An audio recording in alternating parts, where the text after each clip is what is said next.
Assalamualaikum warahmatullahi wabarakatuh.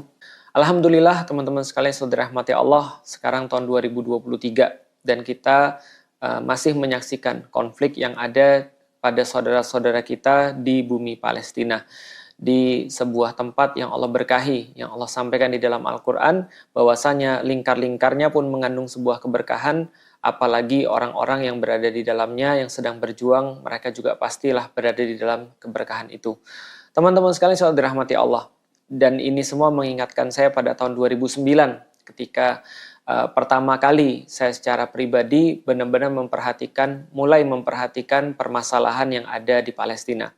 Ketika itu tahun 2009 saya masih ingat Gaza dibombardir habis, orang-orang Israel dibantu dengan bala tentara Amerika dan juga yang lainnya, mereka benar-benar membantai, memberikan sebuah perang yang tidak berkesudahan, seolah-olah ini adalah sesuatu yang wajar, seolah-olah ini adalah sesuatu yang biasa bagi mereka. Mereka bahkan menggunakan bom fosfor putih pada saat itu yang mengakibatkan banyak sekali korban, dan tidak jarang juga mereka menggunakan bom kimia yang sudah dilarang sebenarnya.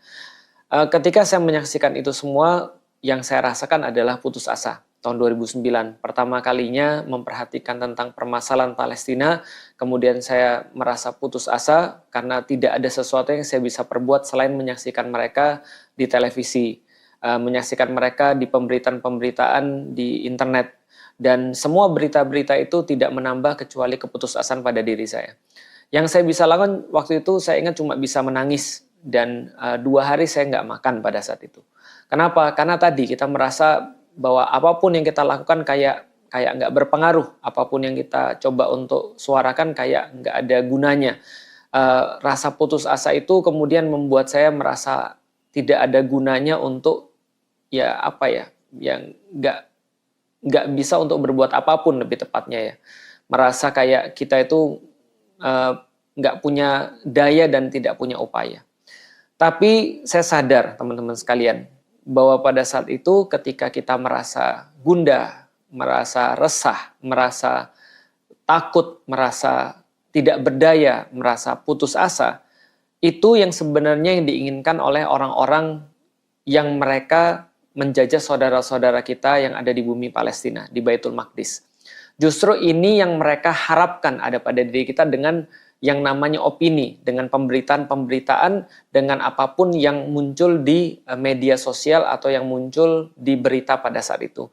Maka setelah saya mengalami hal-hal itu, ada satu hal yang saya simpulkan, bahwasanya ternyata keputusasaan itu pertama adalah mereka menginginkannya, yang kedua keputusasaan itu juga bisa berarti positif.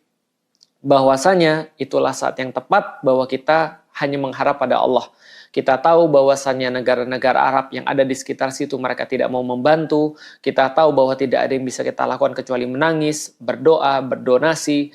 Kita tahu juga bahwasannya apapun yang kita lakukan justru seolah-olah menjadi salah. Pada saat itu kita juga tahu ternyata Israel tidak berhenti-berhenti mendapatkan dukungan, misalnya dari Amerika dan juga dari negara-negara yang lain. Maka itu semua mengarahkan kita pada cuma Allah yang kita punya.